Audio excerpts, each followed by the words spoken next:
एक सुनसान गांव में, जहां हवाएं भी सिसकियां लेती थीं, वहां एक पुराना महल खड़ा था। उस महल की कहानी बहुत ही रहस्यमयी थी।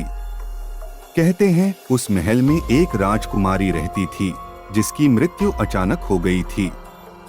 उसकी आत्मा उस महल में भटकती रहती है और जो भी उस महल में रात बिताता है, वह फिर कभी नहीं लौटता। रामेश्वर एक युवा वैज्ञानिक था। इस कहानी से प्रभावित होकर उस महल की सच्चाई जानने के लिए वो निकल पड़ा।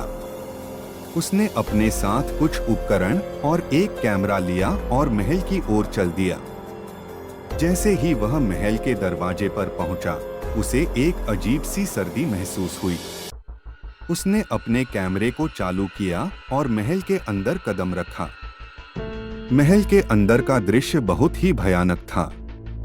दीवारों पर पुरानी तस्वीरें लगी हुई थीं और फर्श पर धूल और मकड़ी के जाले थे। रामेश्वर ने अपने उपकरणों को चेक किया और आगे बढ़ा। उसे अचानक ऊपरी मंजिल से किसी के रोने की आवाज सुनाई दी। वह धीरे धीरे सीढ़ियों की ओर बढ़ा। जैसे ही वह ऊपर पहुंचा, उसने देखा कि एक दरवाजा हल्के से खुला हुआ था।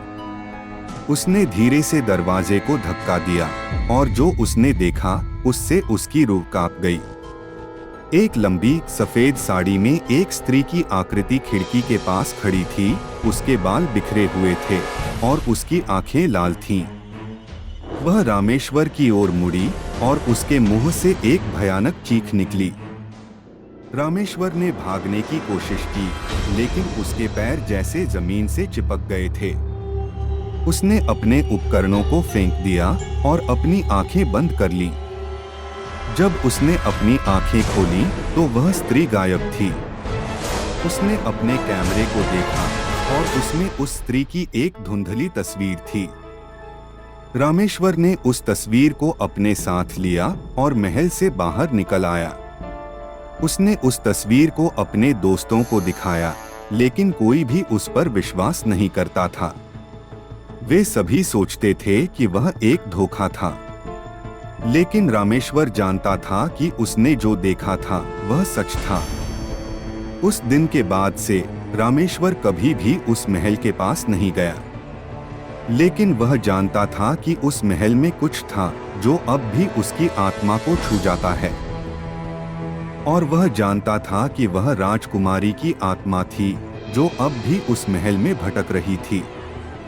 और इस तरह रामेश्वर की कहानी एक अनसुलझी पहेली बनकर रह गई। उसके दोस्तों ने उसे भुला दिया, लेकिन वह महल और उसकी रहस्यमयी राजकुमारी की कहानी आज भी गांव वालों के बीच जिंदा है।